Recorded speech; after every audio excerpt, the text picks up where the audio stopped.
বিগত মুক্তিযুদ্ধে আমাদের সকল শহীদেরা এবং সকল বীরাঙ্গনাদের আমি স্মরণ করছি আজকে।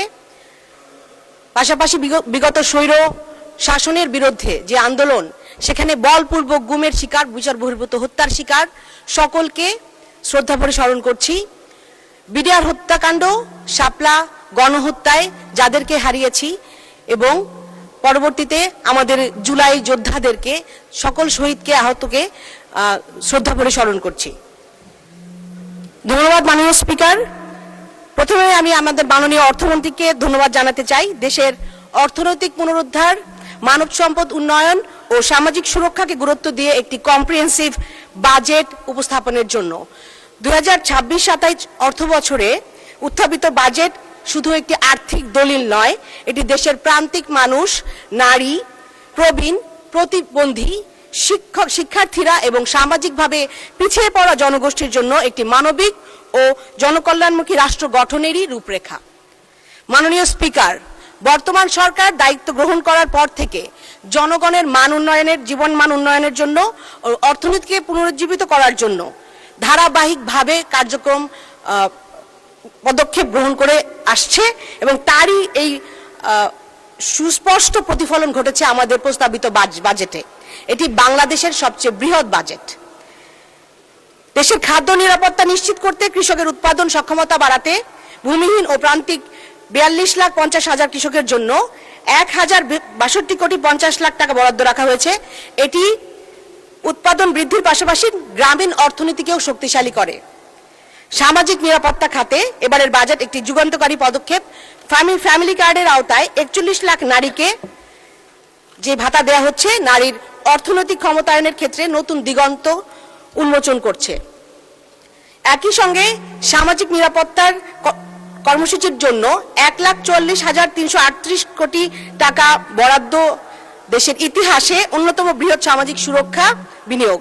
বয়স্ক ভাতা, বিধবা ভাতা, প্রতিবন্ধী ভাতার পরিমাণ বৃদ্ধি করা এবং উপকারভোগীর সম্প্রসারণের মাধ্যমে সরকার স্পষ্ট বার্তা দিয়েছে উন্নয়নের সুফল প্রতিটি মানুষের ঘরে, প্রতিটি মানুষের কাছে পৌঁছে দিতে হবে। প্রবীণ নাগরিকদের জন্য ট্রেনে বিনামূল্যে ভ্রমণ, মেট্রো রেলের 25% ভাড়া ছাড়ের সিদ্ধান্ত একটি মানবিক ও সময়োপযোগী উদ্যোগ আমি মনে করি। মাননীয় স্পিকার, স্বাস্থ্য খাতে 69,409 কোটি টাকার রেকর্ড বরাদ্দ নিঃসন্দেহে প্রশংসার দাবি রাখে। স্বাস্থ্য খাতে জিডিপির 1% বেশি বরাদ্দ দেশের জনস্বাস্থ্য ব্যবস্থার উন্নয়নে নতুন সম্ভাবনার সৃষ্টি করবে।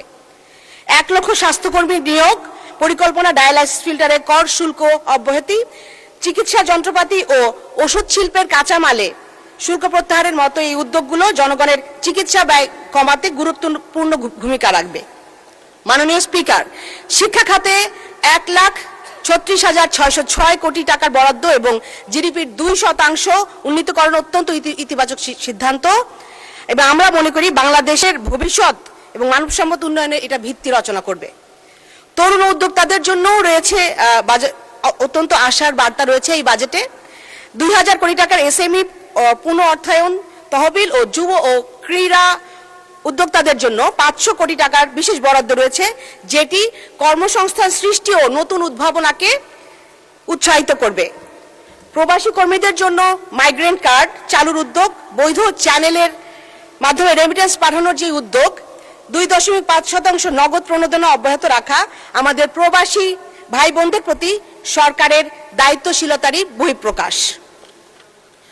মাননীয় স্পিকার, জুলাই গণঅভ্যুত্থানে শহীদ পরিবার, আহত যোদ্ধাদের জন্য আবাসন, মাসিক ভাতা ও পুনর্বাসনের কার্যক্রম অব্যাহত রাখার জন্য এই সিদ্ধান্ত রাষ্ট্রের দায়বদ্ধতার বহিঃপ্রকাশ। শহীদ পরিবারকে মাসিক 20,000 টাকা ও আহতদের জন্য ক্যাটাগরি ভিত্তিক ভাতা প্রদান রাষ্ট্রের মানবিক দায়িত্ব পালনের একটি গুরুত্বপূর্ণ উদাহরণ। আইনের শাসন প্রতিষ্ঠা এবং ন্যায় বিচার নিশ্চিত করতে বিচার বিভাগের সক্ষমতা বৃদ্ধির অত্যন্ত গুরুত্বপূর্ণ। আইন ও বিচার বিভাগের জন্য 2,128 কোটি টাকা বরাদ্দ এবং সুপ্রিম কোর্টের জন্য 291 কোটি টাকা বরাদ্দ বৃদ্ধি একটি ইতিবাচক পদক্ষেপ। মাননীয় স্পিকার, এই বাজেটের সবচেয়ে বড় শক্তি হলো এটি শুধু অর্থনৈতিক প্রবৃদ্ধির বাজেট নয়, এটি সামাজিক ন্যায় বিচার, অন্তর্ভুক্তিমূলক উন্নয়ন এবং মানবিক রাষ্ট্র নির্মাণের বাজেট। এই বাজেটের ইতিবাচক দিকগুলোর সাথেও আরো কিছু বিষয় আমার মনে হয় যে গুরুত্ব দেওয়া প্রয়োজন। সেখান থেকে তুলে ধরছি, প্রথমত জেন্ডার বাজেটিং এর প্রাতিষ্ঠানিক কাঠামো থাকলেও আমাদের দেশে এর বরাদ্দ ক্রমাগত কমে আসছে। গত 5 বছরে জেন্ডার বাজেট জিডিপি 5.7% থেকে কমে 4.2% নেমে এসছে। আমার মনে হয় এখানে নারীর ক্ষমতায়ন ও লিঙ্গ সমতা অর্জনের জন্য যথাযথ মনোযোগ দেওয়া প্রয়োজন। দ্বিতীয়ত, সামাজিক সুরক্ষা কর্মসূচির একটি বড় অংশ এখনো প্রকৃত দরিদ্র জনগোষ্ঠীর কাছে কার্যকরভাবে পৌঁছতে পারছে না। শুধু নগদ হস্তান্তরের পরিবর্তে কার্যকর সামাজিক সুরক্ষা ব্যবস্থা, জবাবদিহিতা এবং বাজেটের কার্যকারিতার মূল্যায়নের উপরে আমার মনে হয় গুরুত্ব দেওয়া প্রয়োজন। তৃতীয়ত, বাংলাদেশের প্রায় 34 লক্ষ পথ শিশু রয়েছে এবং 5,69,00,000 শিশুর একটি বড় অংশ দারিদ্র্য, সহিংসতা ও শিশু শ্রমের ঝুঁকিতে রয়েছে। অথচ তাদের জন্য সমন্বিত পুনর্বাসন কর্মসূচির বরাদ্দ এখনো প্রয়োজনের তুলনায় অপ্রতুল। মাননীয় স্পিকার, নারীর বিরুদ্ধে সহিংসতা প্রতিরোধে ওয়ান স্টপ ক্রাইসিস সেন্টার সম্প্রসারণ, মানসিক স্বাস্থ্যসেবা বৃদ্ধি এবং স্থানীয় সরকার পর্যায়ে নির্দিষ্ট বরাদ্দের জন্য আরো গুরুত্বের সাথে এই বিষয়গুলো বিবেচনা করার জন্য দরকার বলে মনে করি। মাননীয় স্পিকার, আমি কিছু আপনার কিছু প্রশ্ন রাখতে চাই। গুম ও বিচার বহির্ভূত হত্যাকাণ্ডের শিকার পরিবারের সদস্যদের জন্য বাজেটে কোনো আলাদা নির্দিষ্ট বরাদ্দ রাখা হয়েছে কিনা? গুম ও খুনের শিকার পরিবারের সদস্যদের জন্য মাসিক ভাতা, শিক্ষা সহায়তা, স্বাস্থ্যসেবা ও আবাসন সুবিধা প্রদানে সরকার কি কি উদ্যোগ নেবে এবং বাজেটে বরাদ্দ রাখার ব্যাপারে কোনো পরিকল্পনা আছে কিনা? সত্য উদ্ঘাটন, পুনর্বাসন ও ক্ষতিপূরণের লক্ষ্যে একটি বিশেষ তহবিল গঠনের বিষয়টি আমাদের বিবেচনায় আছে কিনা? পাশাপাশি ট্রাইব্যুনালের ক্ষমতা ও কার্যপরিধি সম্প্রসারণের জন্য 2026-27 অর্থ বছরে বাজেটের সুনির্দিষ্টভাবে কত অর্থ বরাদ্দ রাখা হয়েছে? মাননীয় সদস্য, ধন্যবাদ। আপনি আরো 2 মিনিট বলুন। ট্রাইব্যুনালের ক্ষমতা ও কার্যপরিধি সম্প্রসারণের জন্য 2026-27 অর্থ বছরে বাজেটের সুনির্দিষ্টভাবে কত অর্থ বরাদ্দ রাখা হয়েছে? বিচার বিভাগের মামলা জট কমাতে নতুন বিচারক, প্রসিকিউটর, তদন্ত কর্মকর্তা, ফরেনসিক বিশেষজ্ঞ ও প্রযুক্তিবিদ নিয়োগের জন্য কতগুলো নতুন পদ সৃষ্টির পরিকল্পনা রয়েছে? পাশাপাশি সাক্ষী সুরক্ষা ব্যবস্থা, ডিজিটাল প্রমাণ ব্যবস্থাপনা এবং আধুনিক ফরেনসিক অবকাঠামো গড়ে তুলতে কি ধরনের বাজেটারি ব্যবস্থা রাখা হয়েছে? আন্তর্জাতিক অপরাধ ট্রাইব্যুনাল সহ বিশেষ ট্রাইব্যুনালগুলোর বিচার কার্যক্রম দ্রুততর করতে পৃথক জনবল কাঠামো ও প্রশাসনিক সহায়তা বৃদ্ধির কোনো উদ্যোগ রয়েছে কিনা? মাননীয় স্পিকার, বাজেট আলোচনার পাশাপাশি আজকে আমি আমার পক্ষ থেকে ঢাকা 14 পক্ষ থেকে কাউন্দিয়াবাসীর জন্য আমাদের মাননীয় প্রধানমন্ত্রী প্রায় 2 লক্ষ মানুষের যে আকাঙ্ক্ষা 54 বছরে তারা একটা ব্রিজ পায়নি, সেটার অনুমোদন পেয়েছেন গতকালকে। তাদের পক্ষ থেকে মাননীয় প্রধানমন্ত্রীকে আন্তরিকভাবে ধন্যবাদ জানাচ্ছি।